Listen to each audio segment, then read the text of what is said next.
Tęsiu toliau savo senų memuarų iliustravimą piešiniuose. Dabar eilė papasakoti, koks kadaise buvo tas momentas, kada aš gavau 1995 m. spalio mėnesio žurnalo Genys numerį. Ėjo tada jau antras rudens mėnuo ir antras mėnuo iš eilės, kaip aš mokiausi 5 klasėje, Salamiesčio pagrindinėje mokykloje. Eidamas po pamokų iš mokyklos namų link per miestelį, aš žiūrėdavau į pageltusius medžius, į pakelėse nukritusius lapus begriebstančius žmonės, pakeliui užsukdavau ir į parduotuvę bei kartais bėgdavau nuo palaidų ir piktų šunų. Dar labiau susidraugavau su aštuntokėmis panelėmis Violeta ir Kriste. Kadangi 5-okams pamokos baigdavosi anksčiau kartais mokykloje, net ir laukdavau, kada tiems 8-okams pasibaigs jų pamokos, kad tik į namų pusę galėčiau su jomis eiti drauge.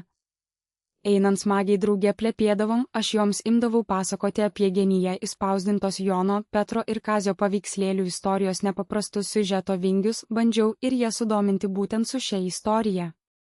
Nepamenu, ar tai man pavyko. Bet buvo daug kartų, kai aštuntokės, ypač Violeta, užsukdavo ir tiesiai į mano namus, į mano kiemą.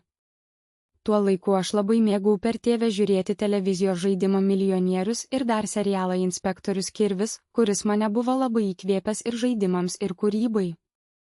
O pastarojo spalio Genio gavimas kone sutapo su tuo laiku, kai mokykloje nusipirkau pirmąjį išėjusi mokyklos laikraštėlio bevardis numerį. Rudeninėje gamtos aplinkoje tuo metu labai tiko ir rudeninės to numerio istorijos, šlepetės apysakos tęsinys, priedas Genio gandas su galvosūkiais. Minėtosios paveikslėlių istorijos tolesnis tęsinys ir net smagus pokalbis su aktoriumi Karoliu Dabkumi.